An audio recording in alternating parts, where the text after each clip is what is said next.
Okay, students, are you able to see the screen? Yes, ma'am. If you have any problem regarding our previous topics, you can ask me.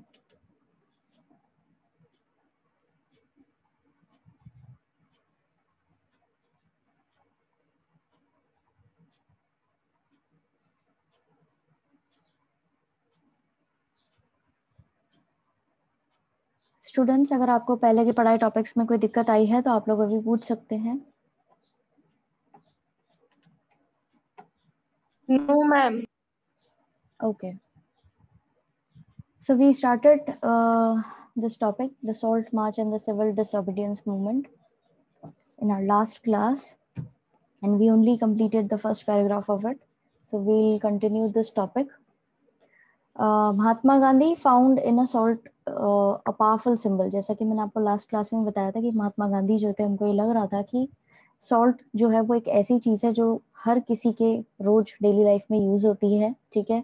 और अगर इसको ही हम इसका जो इसके ऊपर टैक्स लगाया जा रहा है या इसके ऊपर जो हमारे ऊपर रिस्ट्रिक्शंस है, अगर उसे ही हम वायलेट कर देंगे तो वो अपने आप में एक तरीका होगा जिससे ये सारी जो ब्रिटिशर्स हैं जितने भी, उनको लगेगा कि हाँ अब ये लोग साथ में आकर के नॉन वायलेंट तरीके से प्रोटेस्ट करना शुरू कर रहे हैं, ठीक है. और अब हमें कोई ना कोई मेजर्स लेने पड़ेंगे. जो इनके ऑपरेसिव फेस था ब्रिटिश रूल का, उसको दबाने के लिए या उनके सामने डिक्लेयर करने के लिए कि हाँ अब हम आपको पूरी तरह से चेतावनी दे रहे हैं कि आप हमारे देश को छोड़ के चले जाएं, वो सारी चीजें एक साथ आगे बढ़ाने के लिए उन्होंने ये सब किया था, ठीक है. महात्मा गांधी जो है उन्होंने एक लेटर लिखा, वो एक अल्टीमेटम की तरह था कि हमारी डिमांड जो है अगर 11 मार्च तक पूरी नहीं करी गई, उस लेटर में ये सब कुछ बताया हुआ था कि अगर ये हमारी जितनी भी हम डिमांड्स हैं वो सारी पूरी नहीं करी गई तो कांग्रेस जो है वो साथ में ही एक सिविल डिसोबीडियंस कैंपेन जो है वो स्टार्ट कर देगी. अब उस समय के जो वॉइस रॉय थे इरविन करके, उनको ये चीज बिल्कुल भी डाइजेस्ट नहीं हो रही थी and he was unwilling to negotiate. यानी कि वो बिल्कुल भी किसी भी तरीके से नेगोशिएट नहीं करना चाहते थे, किसी भी चीज को वो मानना नहीं चाहते थे. वो बेसिकली जो उनका रूल चला आ रहा था उसी को वो आगे भी कैरी ऑन करना चाह रहे थे. वो नहीं चाहते थे कि इंडिया जो है उसके लोग इस तरीके से कोई डिमांड रखने की हिम्मत भी करें, ठीक है. तो ये इस पैराग्राफ के अंदर आपको जानने को मिलेगा. महात्मा Gandhi's letter was in a way an ultimatum. If the demands were not fulfilled by 11th March, the letter stated the Congress would launch a civil disobedience campaign. Mahatma Gandhi ने एक लेटर लिखा, अल्टीमेटम, एक चेतावनी के तौर पर. उसमें डिमांड की गई कि अगर आपने 11 मार्च तक सारी चीजें हमारी नहीं मानी तो हम कांग्रेस के साथ में मिलकर सिविल डिसोबीडियंस कैंपेन स्टार्ट करेंगे, जिसके अंदर सारी चीजें जो टैक्सेस और जो कानून इन्होंने लगाए थे जो कि बिल्कुल भी सही नहीं थे, उसके खिलाफ वो एक्शन लेने वाले थे. Irwin was unwilling to negotiate, so Mahatma Gandhi started his famous Salt March, accompanied by 78 of his trusted volunteers. अब इरविन जो थे उन्होंने वो चीज मांगी नहीं, नेगोशिएशन वो करना नहीं चाह रहे थे, इसलिए महात्मा गांधी ने अपनी जो फेमस उनकी सॉल्ट मार्च रही है वो स्टार्ट करी, जिसमें उनके साथ में 78 और वॉलंटियर्स थे जो पार्टिसिपेट कर रहे थे उनके साथ में आगे बढ़ करके. The march was over 240 miles from Gandhiji's ashram in Sabarmati to the Gujarati coastal town of Dandi. अब ये आप मार्क कर लीजिएगा कि ये मार्च पास जो करनी थी उनको, ये बेसिकली ये कहाँ से कहाँ तक की थी, ये 240 माइल्स की थी. जो गांधी जी का आश्रम था साबरमती, वहां से स्टार्ट होनी थी गुजरात के कोस्टल से डांडी तक, ठीक है. इसीलिए इसको डांडी मार्च भी बोला जाता है. The volunteers walked for 24 days about 10 miles a day. अब 240 माइल्स का ये डिस्टेंस है तो वो हर रोज 10 मील की दूरी तय करते थे. Thousands came to hear Mahatma Gandhi and wherever he stopped and he told them what he meant by Swaraj and urged them to peacefully defy the British. अब ये यहाँ पर आ रहे थे,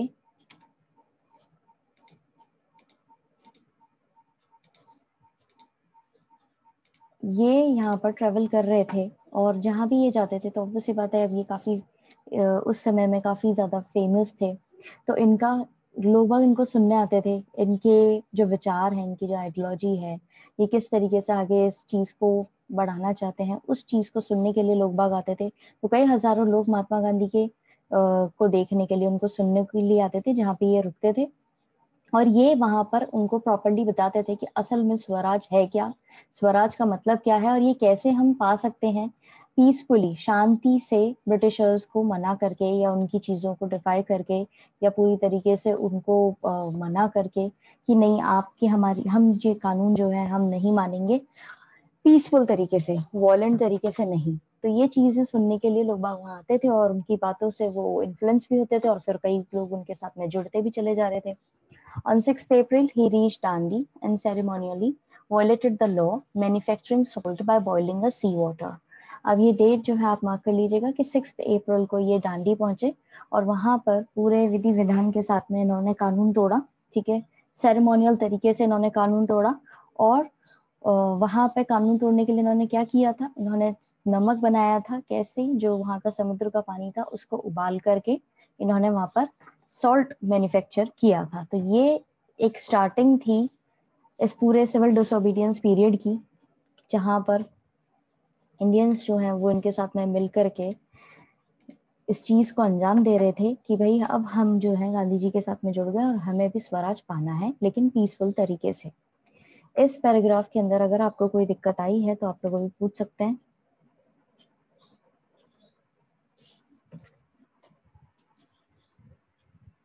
no ma'am.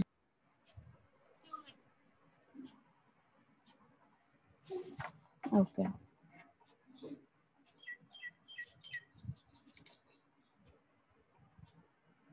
This mark the beginning of the civil disobedience movement, और इसी ये assault मार्च जो उन्होंने किया था उसी से सिविल डिसोबीडियंस मूवमेंट की शुरुआत हुई।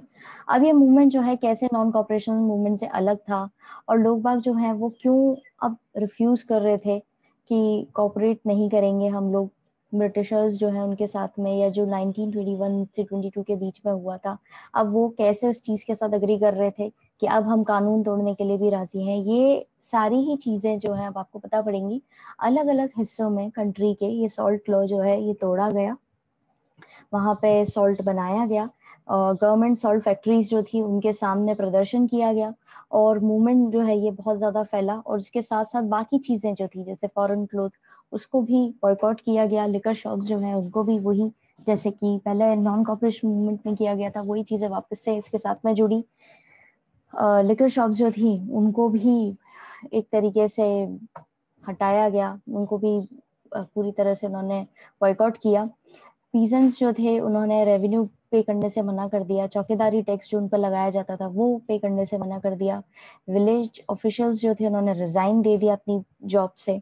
कई सारे हिस्सों में जहाँ पे पहले फॉरेस्ट में जाना अलाउ नहीं था, फॉरेस्ट लॉ उन्होंने वहां पर लगा रखा था, तो वो चीज भी वॉयलेट की गई। एज इन वहां पे लोग बाग जिनको मना था कि आप इस रिजर्व फॉरेस्ट में नहीं जा सकते, वहां पे लोग जाने लगे, कानून तोड़ने लगे, लकड़ियां इकट्ठी करने लगे और अपने जानवरों को चराने भी लगे जो उनको पहले अलाउ नहीं था। तो ये सारी चीजें जो है इसके साथ में जुड़ती चली गई और फिर इस तरीके से मूवमेंट स्टार्ट हुआ। अब यही सारी चीजें हम लाइन टू लाइन पढ़ते हैं। This marked the beginning of the civil disobedience movement. How was this movement different from the non-cooperation movement? अब ये movement जो है ये non-cooperation वाले movement से कैसे different है?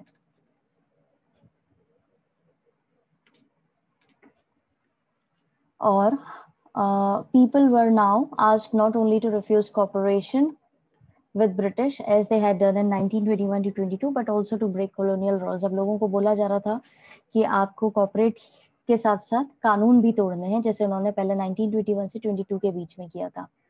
Thousands in different parts of the country broke the salt law, manufactured salt, and demonstrated in front of the government salt factories.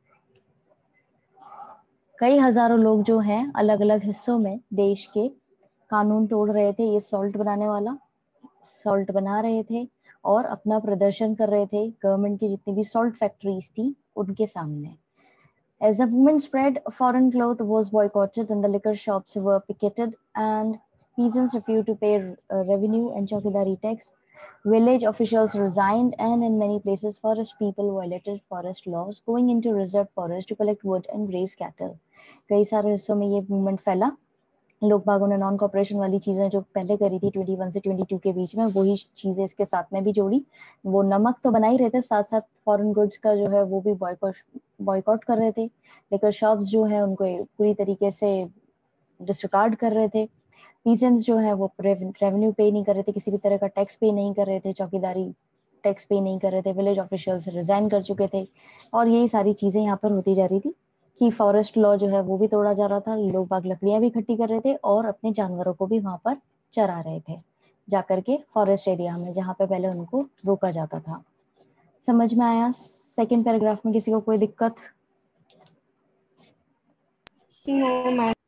Okay, so there is a picture given in your book in this chapter, figure 7, the Dandi March, जो कि भी ये civil disobedience वाली चीज जो start हो रही है सॉल्ट मार्च से, जिसको मैंने बताया था कि डांडी मार्च भी बोला जाता है। During the salt march, Mahatma Gandhi was accompanied by 78 volunteers. On the way, they were joined by thousands. जैसा कि मैंने भी आपको बताया था कि महात्मा गांधी जी के साथ में आप और भी लोगों को देख सकते हैं यहाँ पे जो इनके साथ में जुड़ते जा रहे हैं। ये शुरुआत में तो इनके साथ 78 लोग थे, बाद में धीरे धीरे कई हजारों लोग इनके दांडी मार्च में जुड़ते चले गए थे। अब ये चीज हो रही है, ठीक है, दांडी मार्च इन्होंने कंप्लीट कर दिया और फिर सॉल्ट वाला जो कानून है वो भी इन्होंने तोड़ दिया। अब इसके बाद में कई सारे डेवलपमेंट्स हो रहे थे उस समय में जो चिंता का विषय बने हुए थे कॉलोनियल गवर्नमेंट के लिए, सरकार के लिए, और वो उन्होंने शुरू कर दिया था कांग्रेस लीडर्स को एक के बाद एक अरेस्ट करना। क्योंकि ये जो इनका जो कांग्रेस जी थी वो इस चीज को सपोर्ट कर रही थी, सिविल डिसोबीडियंस मूवमेंट स्टार्ट कर दिया था। अब वो किसी भी तरह सिचुएशन को टैकल करना चाहते थे। जो ब्रिटिश ऑफिशियल्स थे, वहाँ की सरकार जो थी, जो कॉलोनियल गवर्नमेंट हमारे इंडिया में लगी हुई थी, तो कई सारे वायलेंट क्लैशेस हुए, कई सारी चीजों, जहाँ वही पॉइंट वापस से आएगा कि कई सारी जगहों पर हिंसा भी हुई, ठीक है। इन लोगों ने वायलेंटली इस चीज को अंडरमाइन करने की कोशिश करी, जो ये इसी वजह से वहां पे फिर हिंसा होने लगी। वैसे ही एक बहुत ही अच्छे डिसाइपल थे महात्मा गांधी के, डिवोटेड थे काफी, अब्दुल गफर खान। जब इनको अरेस्ट किया गया था अप्रैल 1930 में, तो काफी ज्यादा गुस्सा भड़क गया था लोगों में। जो इंडियंस थे, जो सत्याग्रही थे, उन लोगों ने पेशावर की जो गलियां हैं जो कि अब पाकिस्तान के अंदर है, वहां पे इन्होंने डेमोन्स्ट्रेशन शुरू करा। और डेमोन्स्ट्रेशन यानी कि एज इन की प्रदर्शन शुरू करा, तो उसके साथ में इनको काफी ज्यादा चीजें ऐसी फेस करनी पड़ी।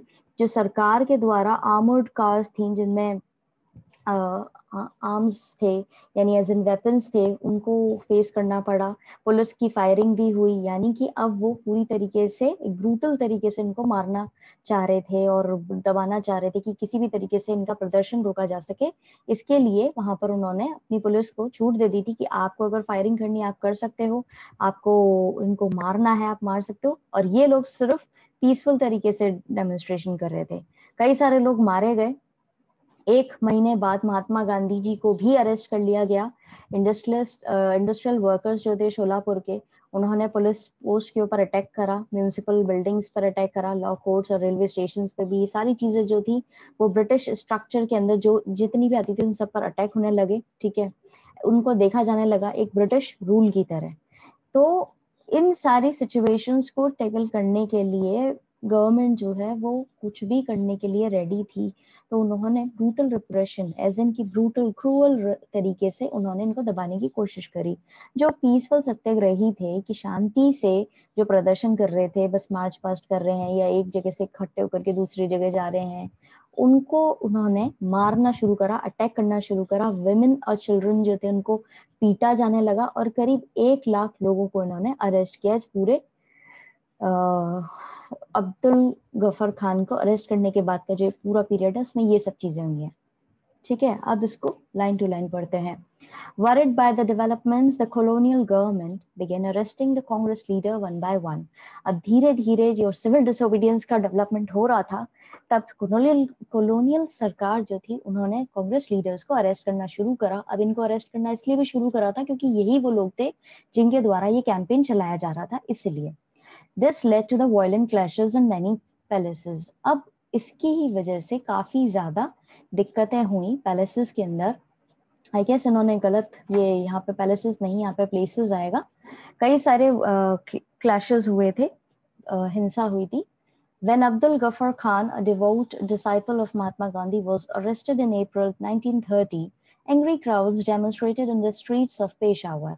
जब अब्दुल गफर खान जो कि एक डिसाइबल शिष्य थे महात्मा गांधी के, फॉलोअर थे सॉर्ट ऑफ, तो उनको जब अरेस्ट किया गया अप्रैल 1930 के अंदर, तो काफी ज्यादा भीड़ ने प्रदर्शन करना शुरू करा पेशावर की गलियों में, facing armoured cars and police firing. और वो फेस क्या कर रहे थे, जो वेपन्स वाली कार्स थी, पुलिस की कार्स थी और पुलिस की फायरिंग हो रही थी, उन सब चीजों को फेस कर रहे थे।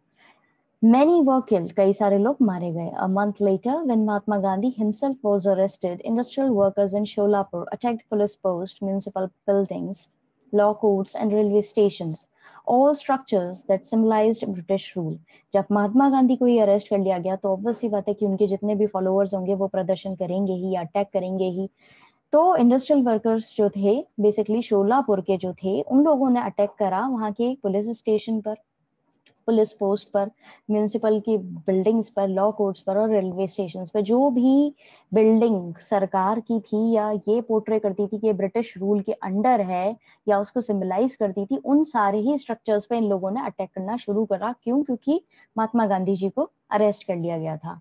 A frightened government responded with a policy of brutal repression. एक डरी हुई सरकार जो थी, वो उन्होंने एक ब्रूटल रिप्रेशन वाली पॉलिसी अपना ली थी कि अब हमें इनको ब्रूटली किसी भी तरीके से इनको खत्म करना है, इस मूवमेंट को दबाना है।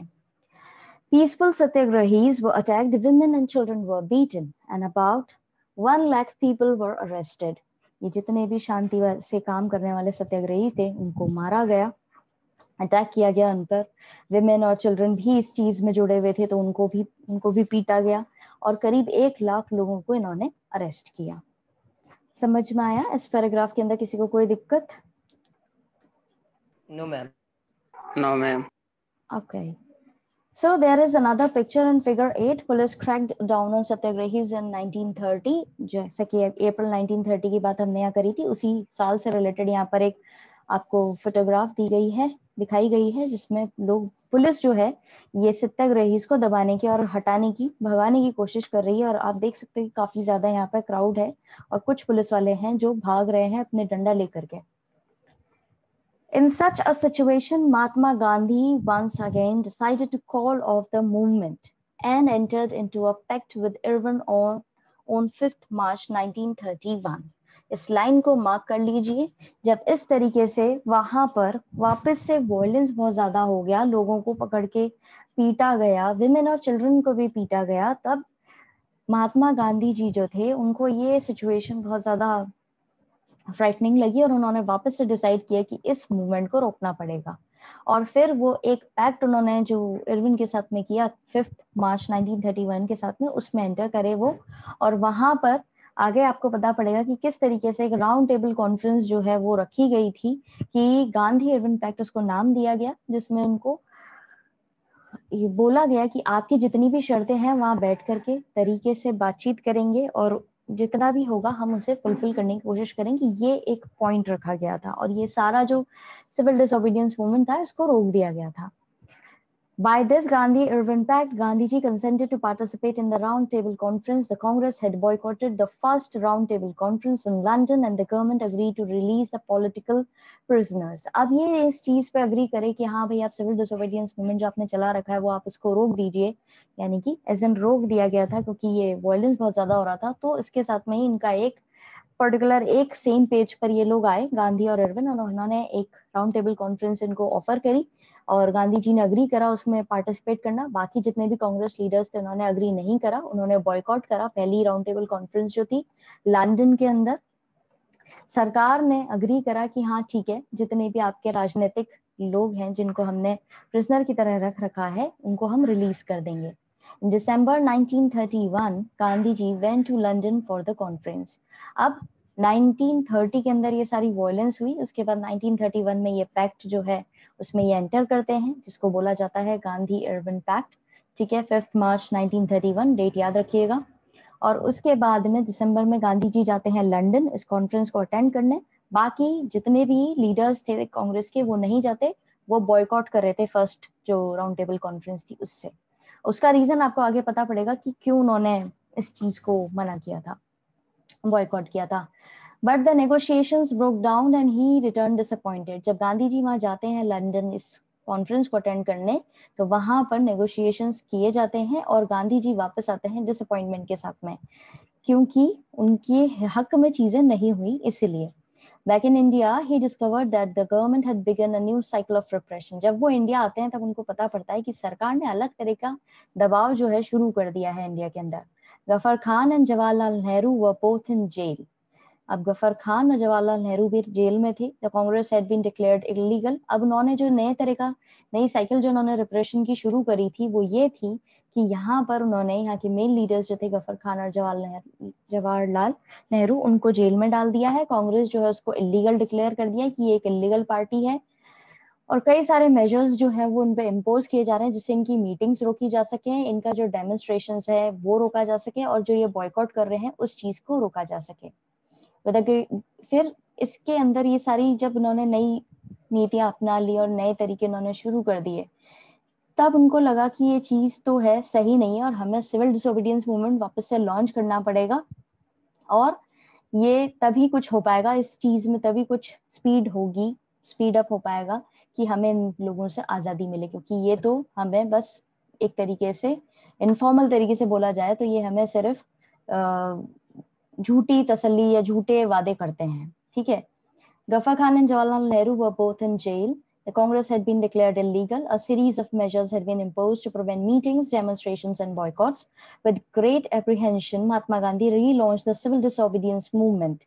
अब काफी ज्यादा सोच विचार करने के बाद में उन्होंने सोचा कि अब वापस से सिविल डिसोबीडियंस मूवमेंट मुझे रिलॉन्च करना है.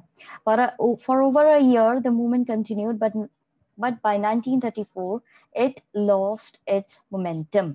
अब एक साल तक ये चला. ठीक है. काफी मूवमेंट जो है अच्छे से चला, लेकिन 1934 आते आते इसने भी अपनी मोमेंटम जो था, स्पीड जो थी इसकी वो चली गई थी. यानी कि लोगों को विश्वास जो है वो धीरे धीरे या उनका जो इंटरेस्ट है वो धीरे धीरे कम हो गया था.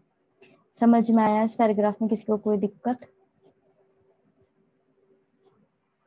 No ma'am.